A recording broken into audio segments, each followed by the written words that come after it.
आजच्या व्हिडिओमध्ये असे 5 सुपरफूड बघणार आहोत ज्यामुळे तुमच्या पायातील कमकुवतपणा कमी होईल, तुमचे शरीर एका नवीन ऊर्जेसाठी तयार होईल। त्याच्यातील पहिले आहे हरभरे। हरभरे प्रत्येकाच्याच घरात असतात, तर हेच काळे हरभरे आपल्याला 1 मूठ घ्यायचे आहेत आणि ते रात्री पाण्यात भिजवून ठेवायचे आहेत। सकाळी ते 1 मुठीपेक्षा जास्त झालेले असतात, त्यांना तुम्ही वाफून घेऊ शकता। जर तुम्हाला आवडत असेल तर ते कच्चे सुद्धा खाऊ शकता।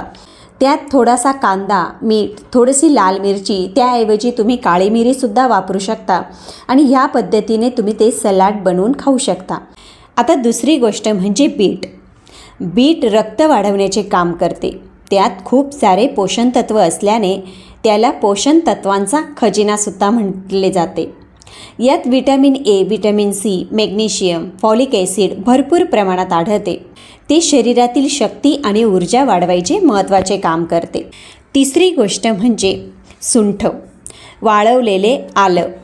सुंठ पावडर बाजारातून तयार आणण्यापेक्षा सुंठीचे तुकडे आणून त्यांची पावडर बनवलेली कधीही फायदेशीर ठरते।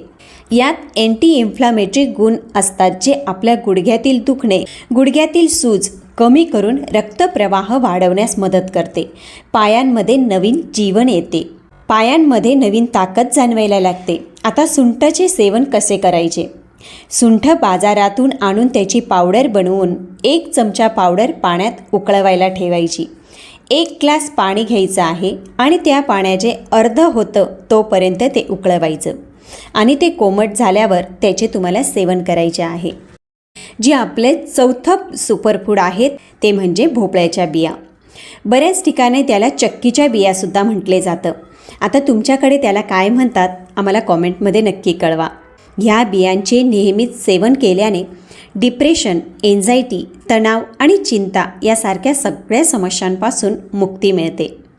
झोपेच्या समस्या दूर होतील, कारण भोपळ्याच्या बियांमध्ये खूप सारे विटॅमिन्स आणि मिनरल्स असतात जे आपल्या शरीरासाठी खूपच उपयुक्त आहेत। आता बघूया आपण 5वी गोष्ट, ती म्हणजे दूध। प्रत्येक जणाचं शरीर सारखं नसल्यामुळे दूध काही लोकांना पचत नाही, त्यामुळे दूध पिल्याने बऱ्याचदा अपचन होते, पोट फुगण्यासारखं वाटतं। दूध पिल्याने बऱ्याचदा अपचन होते, गॅस निर्माण होतो, पोट फुगल्यासारखं वाटते। आता ही समस्या 50-60 वयानंतर जास्त जाणवते, म्हणून दुधाऐवजी तुम्ही दह्याचे सेवन करणे उपयुक्त ठरेल। मात्र दही तुम्हाला घरी बनवलेलेच वापरायचे आहे।